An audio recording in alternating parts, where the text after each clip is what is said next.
আসসালামু আলাইকুম এভরিওয়ান, তোমার হলো ভালোবাসা গল্পের 64 নম্বর পার্ট। তো আর বেশি কথা না বলে চলুন গল্প শুরু করে দেই। আরিয়ানকে থামাতে বলে তাহসিন আরিয়ানের কথা শুনতে পেয়ে ফিরোজ খানকে আবারও বলে, বড় আব্বু ফোনটা স্পিকারে দেন, আমি বলছি। ফিরোজ খান কথা না বাড়িয়ে ফোন স্পিকারে দিয়ে দেয়। তাহসিন তখন বলে, বড় আব্বু, আরিয়ান ভাইয়া তোমাদেরকে জরুরি একটা খবর দেওয়ার আছে। দুঃখের মধ্যে আনন্দের এক ঝলক নেমে এসেছে আমাদের জীবনে, কিন্তু সেই আনন্দকে টিকিয়ে রাখতে হলে ভাইকে খুব দ্রুত দেশে ফিরতে হবে। আরিয়ানের ধৈর্য কুলায় না, সে তাহসিনকে বলতে থাকে, আসল কথা বল, এত ভনিতা করছিস কেন?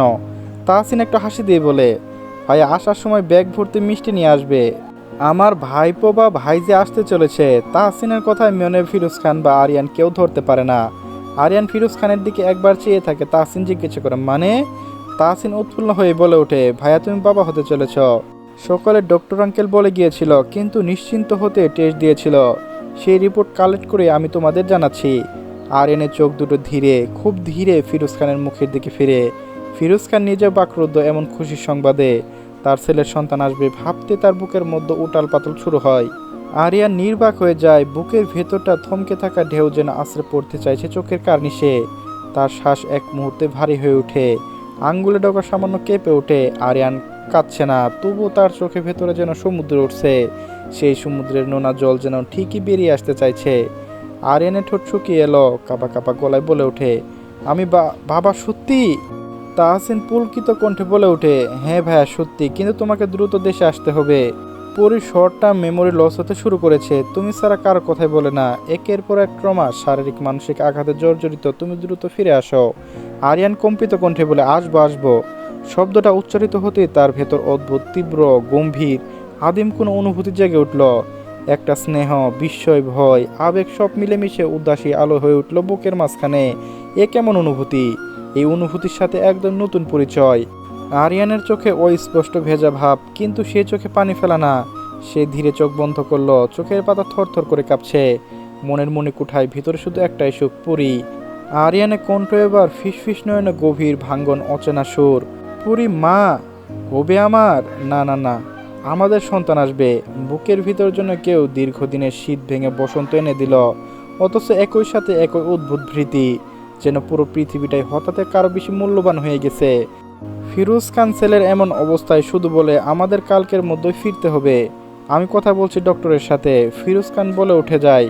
আরিয়ান বিছানায় চাদর শক্ত করে ধরে নিজের স্থির রাখার চেষ্টা করে। কণ্ঠ কেঁপে ওঠে, কিন্তু শব্দ দৃঢ়। তোমাকে আমি আর কোনো কষ্ট, কোনো ব্যথা কিছুতেই হতে দেব না। এটাই ছিল একজন পুরুষের শপথ, যা হৃৎপিণ্ডের গভীরে লেখা, নিজের রক্তের কথা। বিমানবন্দরে রাস্তা দিয়ে সজোরে ছুটে চলেছে তিনটি গাড়ি। প্রথম ব্ল্যাক এসইউভি, পরে আছে দুইটা ব্ল্যাক মার্সিডিজ। সাই সাই করে ছুটে চলেছে খানবাড়ির দিকে। খানবাড়ির প্রধান ফটক পেরিয়ে পরপর তিনটি গাড়ি ভিতরে প্রবেশ করে। দুইবার হর্ন বাজায়। বাড়ির ভিতর থেকে মুমতাহিনা বেগম, জোহরা বেগম, মুরিয়াম বেগম সহ আসমা বেগম বেরিয়ে আসেন। পরপর তিনটি গাড়ির দরজা খুলে বেরিয়ে এসে চিরচেনা মুখগুলো। প্রথম গাড়ি থেকে আজমল তালুকদার, ঈশান আর আরিশা। তারপর গাড়ি থেকে আরিয়ান আর ফিরোজ খান। সবশেষ তাহসিন আর আখি। আরিয়ানের কথা মতো তাহসিন আখিকে নিয়ে এসেছে। আরিয়ান ডান হাতে স্টেজে ভর দিয়ে দাঁড়াতেই মুমতাহিনা বেগম ছুটে আসে ছেলের কাছে। পরম মমতায় ছেলের মাথায় মুখে হাত বুলিয়ে দিতেই থাকেন। আরিয়ানকে দেখে মুমতাহিনা বেগম অশ্রুসিক্ত নয়নে তাকে জিজ্ঞাসা করে, কেমন আছিস বাবা? তোর কাছে যাওয়ার জন্য ছটফট করছিলাম, কিন্তু উপায় ছিল না। আরিয়ান এক হাতে তার মাকে জড়িয়ে ধরে বলে, আমি সুস্থ আছি আম্মু, এই যে তোমার কাছে চলে এসেছি, আর কোনো চিন্তা নেই। মুমতাহিনা বেগমের চোখের পানি যেন বাঁধ ভেঙেছে। বিগত এক মাসের মধ্যে যেই ঝড় ঝাপটা পার হয়েছে, ভিতরে ভিতরে ভেঙে পড়েছেন। একদিকে আরিয়ান বিদেশে, আরেকদিকে পুরী, দুই মিলিয়ে মুমতাহিনা বেগম মানসিক এবং শারীরিক উভয় দিকে দিয়ে দুর্বল হয়ে পড়েছেন। আরিয়ান এবং মুমতাহিনা বেগমের মাঝে ফিরোজ খান এসে বলে, এখন ভিতরে যেতে দাও ছেলেটাকে, এখনো পুরোপুরি সুস্থ নয়, এতক্ষণ দাঁড়িয়ে থাকা ঠিক হচ্ছে না। মুমতাহিনা বেগম চোখের পানি মুছে বলে ওঠে, হ্যাঁ চলো বাবা, পুরীকে আজকে সকাল থেকে আমরা বুঝিয়েছি তুই আসছিস, তাতেও মেয়েটা একটু শান্ত হয়েছে। পুরীর কথা কানে আসতে আরিয়ানে অন্তর্লয়ে চলতে থাকা ঝড় যেন আরও বিকট রূপ নিল। সিঙ্গাপুরের রানওয়ে ছেড়ে আকাশে ভেসে ওঠার মুহূর্তে থেকে তার বুকের ভেতর অশান্তির ঝড় তুফান নামিয়েছে এক মুহূর্তও। যেন অচেনা শূন্যতার অস্থির আনাকাঙ্ক্ষা সংঘর্ষে ভিতরটা কেমন অদৃশ্য যুদ্ধে লিপ্ত। কিন্তু বাইরে থেকে আরিয়ানের মুখে ছিল অভ্যাসগত নীরবতার কেল্লা, ঠান্ডা স্থিরতা, সুপরিচিত মুখোশ। কোনো ঢেউ, কোনো অক্ষত চিহ্ন, কেউ ফোঁটা প্রকাশ পেতে দেয়নি। এ যেন সমুদ্রের গহীন ভূমিকম্পের দরুন চলমান তীব্র জলোচ্ছ্বাস। কিন্তু উপরে নীরব অচেতন স্ফটিকের মতো স্থির জলের আবরণ। মুমতাহিনা বেগের মুখে পরী কথা শুনতেই যেন সেই শান্তির পাতলা পর্দা ছিন্ন হতে থাকলো। বুকের ভেতরে লুকিয়ে রাখা সব অনুরাগ, আতঙ্ক, অতকুতে ব্যথা আর অবসাদ একসাথে বেগের চঞ্চলার মতো আরিয়ানের অন্তরকে আস্তে আস্তে ভাসিয়ে তুলল সেই ঝড়ের একমাত্র নিরাপদ ততভূমি। আরিয়ানকে নিয়ে ভিতরে প্রবেশ করে সকলে। দরজা পেরিয়ে ড্রয়িং রুমে ঝলমলে আলোয় আরিয়ানের উপস্থিতি ঠিক যেন দীর্ঘ প্রতীক্ষার পর ফিরে পাওয়া কোনো জীবন শ্বাস। আর সেই মুহূর্তে আরিয়ান কয়েক কদম পিছিয়ে যায়। ঘটনা আকস্মিকতা বুঝতে কিছুটা সময় নেই, পর মুহূর্তে আবিষ্কার করে তাকে আষ্টেপৃষ্টে জড়িয়ে ধরে আছে পরী। পরী এমন তীব্রতা নিয়ে ছুটে চলে আসা যেন দীর্ঘদিনের বন্দি দশা থেকে মুক্ত আকাশে ফিরে পাওয়া উড়ন্ত শালিকের ক্ষিপ্ততা। আর দেহের প্রতিটা পেশি, প্রতিটা সঞ্চালিত অকুলতা যেন এক ঝড় ঝাপটায় আরিয়ানের বুকে আশ্রে গিয়ে গলে গেল। পরী আলিঙ্গন ছিল ঝড়ের পথ হারানো শঙ্খচিলের ঘরে ফেরা উন্মতনা। চোখের গভীর বয়ে যাচ্ছিল দ্রুতস্রোত উপজায়িত পাখি আর্ত আকুতি, যেন সে নিজেকে হারিয়ে ফেলেছিল আকাশের অসীমতায়। আর এখন নিজের নিজস্ব নীড়ে ফিরে এসে বুকের উষ্ণতায় তার সমস্ত ভাঙাচোরা সত্তা জোড়া লাগিয়ে দিচ্ছে। আরিয়ানের বুকে পরী সেই ঝাঁপিয়ে পড়া শুধু আলিঙ্গন ছিল না, তা ছিল ফিরে পাওয়ার বেদনাত্মক উল্লাস, মনে প্রাণে আঁকড়ে ধরা অনিবার্য তৃষ্ণা। যেন সে চিৎকার করে বলছে, আপনি না থাকলে আমি কোথাও নেই, কোথাও না। আপনার অস্তিত্বে আমার অস্তিত্ব মিশে আছে। ড্রয়িং রুমে নিস্তব্ধতায় স্বচ্ছ নদী নেমে এলো। পুরো আকস্মিক উচ্ছ্বাসে সবাই কিছুক্ষণ স্তব্ধ। কেউ ছুটে এসে আটকায়নি, কেউ শাসন করেনি, কারণ দৃশ্যটি কোনো অভিনয় ছিল না, এ ছিল হৃদয়ের নিরবরণ সত্য। আরিয়ান প্রথমে বিস্মিত হলো। পুরীর জড়িয়ে ধরা পিছিয়ে যেও নিজেকে সামলে নিয়ে পুরীকে অপর হাত আলিঙ্গন করে নেয়। চোখ বন্ধ করে বড় একটা দীর্ঘ নিঃশ্বাস ফেলে যেন তার সমস্ত কঠোরতা, সংযম, শক্ত বর্ম এক নিমিষে ভেঙে নরম মাটির মতো ভিজে উঠল। পুরীর বাহু উষ্ণতা তার শিরা জুড়ে এমন এক নিঃশব্দ কাঁপন ছড়িয়ে দিল, যা ভাষাহীন আনন্দের মতো গভীর ও অনবরণীয়। বুকের ভেতরে চাপা রাখা দুশ্চিন্তা, ভয় ও স্পষ্ট শূন্যতা সব যেন ধীরে ধীরে গলে যাচ্ছে পুরীর থরথর করা আলিঙ্গনে, উষ্ণ দহনে, স্পর্শে। আরিয়ানের চোখের পাপড়ির নিচে জমে থাকা জল নীরবে ঝরে পড়ল, যেন সে প্রথমবার বুঝতে পারছে ফেরার সবচেয়ে নিরাপদ ঠিকানা কখনোই কোনো শহর, বাড়ি বা দেওয়াল নয়, একটি মানুষ। হ্যাঁ হ্যাঁ, একটি মানুষ যে দিতে পারে হৃদয়ের প্রশান্তি, যার উপস্থিতি মস্তিষ্কে নিউরনে নিউরনে জানান দেয় এখানেই শান্তি তোমার, এখানে তোমার সকল সুখ দুঃখ, জীবন মরণের সমস্ত অস্তিত্ব এবং তার অবশেষ।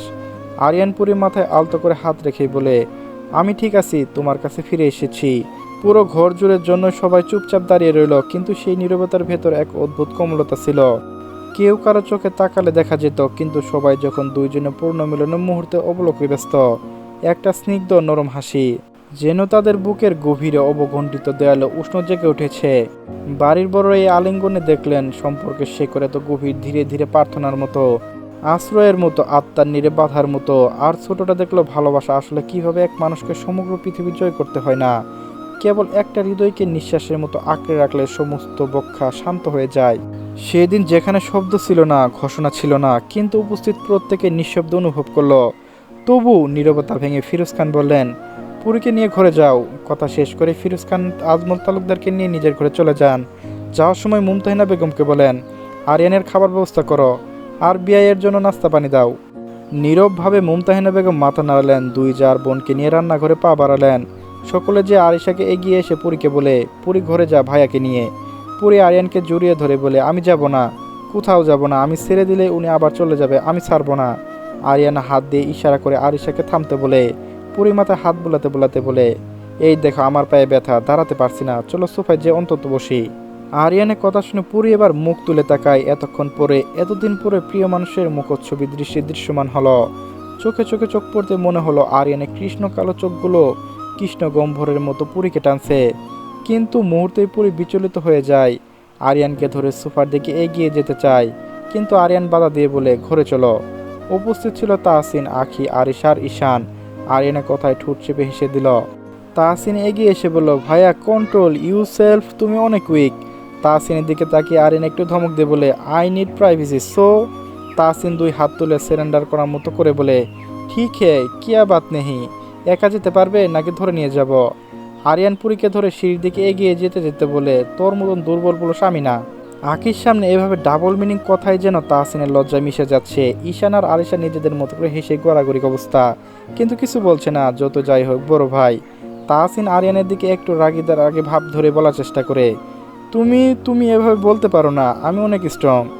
সিঁড়ি দিয়ে উঠতে উঠতে আরিয়ান বাঁকা হেসে বলল, হলেই ভালো। আরিয়ান আর পরি ধীরে ধীরে উপরে উঠে যায়, আর এদিকে তাহসিন না পারে মাটিতে মিশে যায়। আরিয়ান চলে যেতেই তাহসিন এক নজর আখির দিকে তাকালো। আখি মাথা নিচু করে ঠোঁট চিপে হাসছে। সেই দৃশ্য দেখে তাহসিন রাগের লজ্জায় দ্রুত পায়ে সেই স্থান ত্যাগ করে আরিয়ান পুরীকে নিয়ে ঘরে প্রবেশ করে। অনেকগুলো দিন পরে নিজের ঘরে পুরী আরিয়ানের পরনের শার্ট শক্ত করে ধরে রেখেছে। খাটে যেয়ে বসে আরিয়ান পুরীকে বলে, আমি কোথাও যাচ্ছি না বউ পুরী, দেখি আমার বউটাকে। আরিয়ান আদুরে গলায় কথাগুলো পুরীকে বলল, তাতে যেন পুরী আরো গলে যায়। চোখে টলমলে জল নিয়ে আরিয়ানের দিকে তাকায়। আরিয়ান পুরী থুতনি ধরে একটু উঁচু করে কপালে আলতো করে ঠোঁট ছোঁয়ায়। এতগুলো দিন পর সেই ভালোবাসার স্পর্শ, সেই বেকুলতা। পুরী আবেশে চোখ বন্ধ করে ফেলে। চোখ বন্ধ করতে চোখে কার্নির জমে থাকা জল গড়িয়ে পড়ে যায়। আরিয়ানের স্পর্শকে অনুভব করতে থাকে গভীরভাবে। আরিয়ান পুরীর গালে হাত রেখে বলে, কি হাল করেছো নিজের, চোখের নিচে কালি শুকিয়ে কঙ্কাল হয়েছ। পুরী নাক টানতে টানতে বলে, আমি কি বেঁচে ছিলাম না, আপনার অনুপস্থিতিতে আমাকে মেরে ফেলেছিল ভিতর থেকে। আপনি ছাড়া আমার আর কে আছে বলুন তো? আছে তো, এখন তো তোকে আরও নিজের খেয়াল রাখতে হবে। আমি আমার খেয়াল রাখতে পারবো না, আপনি আমার খেয়াল রাখবেন, আমি আপনার খেয়াল রাখবো। চলবে গাইস, আজকে এই পর্যন্তই। তো কালকে একবারে 5 থেকে 6টা পার্ট দেবো, অথবা একটি পার্টই 50 বা 60 মিনিট দেবো। তো সবাই ভালো থাকবেন, সুস্থ থাকবেন, আল্লাহ হাফেজ।